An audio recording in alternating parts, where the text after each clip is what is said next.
Hi guys, this will be a very quick update. It's the polytunnel. Broad beans that I'd planted in the old root trainers are doing well, and a lot of the other bits and pieces. Got some cucumbers coming up and some butternut squashes over there. The mussel bird leek's been an absolute disaster. The and two are coming through, but only a few. Swiss chard looking good.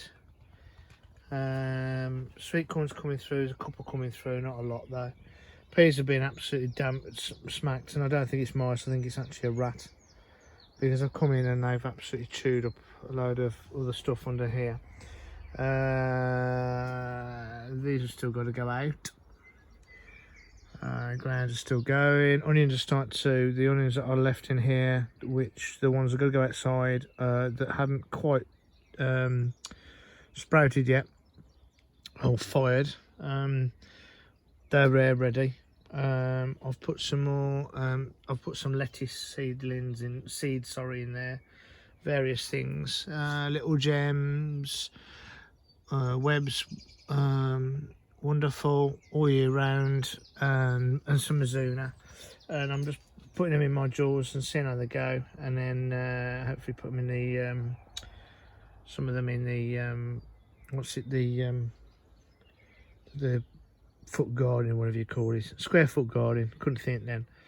Peas that have dug up, I've put them back in, and some of them are growing again now. But it's one of the things. Under here is all tomato plants and various bits and pieces, and my flowers that, again, whatever it is that's coming in here has been rooting around, so I've covered them over again. I'm gonna have to put them up there. I've got time to put stuff out again. They're rummaging in and they're finding that they're not really edible, so they're just leaving them. So my potatoes that I put in on 24th of March, there's nothing to show yet, but that's okay. Gooseberries, which I'm really pleased, are doing absolutely brilliantly. Bought these £2.50 each from Aldi. They are really healthy. I'm looking after them. And for those that followed me beforehand, especially this year, know that they're a special place in my heart. My dad always used to like gooseberries and he always wanted to grow them. And he had two in his back garden, but he just couldn't get them to grow. And so I bought those this year to grow. And because of circumstances with my father, they're a memento. And I don't actually think I've actually mentioned what's happened to my father yet on this YouTube channel, so I'm not going to go around the plot because it's basically the same as the other day. But I just wanted to do an update of what's going on in the polytunnel and me saying hello, and to keep you up to date with my father. To those who didn't know, he was fighting his COVID-19 since the 26th of March. He fought the COVID, but obviously COVID-19, you don't necessarily die of COVID-19, you die of situations which come from it. It actually attacks respiratory area, and it attacked my father quite severely, and he just couldn't fight it off any longer. And unfortunately, he passed away on Friday morning, early Friday morning, around about 2:30, 2 o'clock-ish or something like that. So that's it basically. I'd already made my own mind up what was going to happen with him, in as much as I as soon as he went in hospital and I heard after a few days of how poorly he was, I thought, no, unfortunately I'm going to lose my father. Obviously my mum is distraught, or was distraught whilst he was in hospital.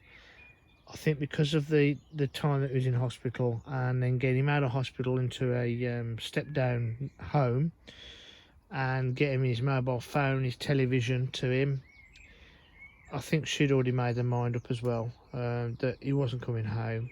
So we've mentally, I suppose, in certain circumstances, we've got our head round it. So yes, it's a great loss, not only to obviously myself and my mum and my daughter, and and the rest of the family, which isn't huge, to be perfectly honest. But the big thing is my dad was my best mate, and all the music that I used to do, well, I still do, and I still will do it in his memory. He was always there for me, every gig I did, but he can watch every single one now. So I thought I'd bring you up to date with that aspect. I will continue with my allotment in his name and his honour, and my music. Didn't really want to do a downer for everybody, but I thought I'd let people know that have been following me of what's going on and what has happened. All I can say is gardening is a wonderful thing, as well as my music. Gardening, any hobbies that you've got, no matter what they are, or what anybody ever says to you and says, oh, you shouldn't be bothering with that, or whatever, it's rubbish. Things like this keep you going. This has kept me going for the last 3 weeks. It's kept me going for the last 9 years, to be perfectly honest. Because believe it or not, I have been gardening for 9 years on allotments. I don't know half the stuff that I should do, but I just have a bit of fun and do what I can do, and that's it. So to everybody out there, keep gardening. Look after one another. Look after your neighbours. Look after your friends. And just keep smiling and just keep going. Just keep trying to get through whatever it is. I know majority of my subscribers, the few that I've got, compared to some of you guys out there with your thousands and thousands, which is brilliant. But I know I have got a few people have tuned in from overseas. So from good old Blighty to those people as well, look after your families as well and what's happening in your countries. And we will see each and every one of you the other side of this, and that's it. Take care. I was going to go about the subscribe thing, but if you want to subscribe. If you want to comment, and I will definitely see you probably tomorrow or Monday, because I'm losing track of the day. I think I put on Facebook, I'm sure it's Christmas, because I haven't got a clue what day it is. Keep smiling. Cheers guys, bye bye.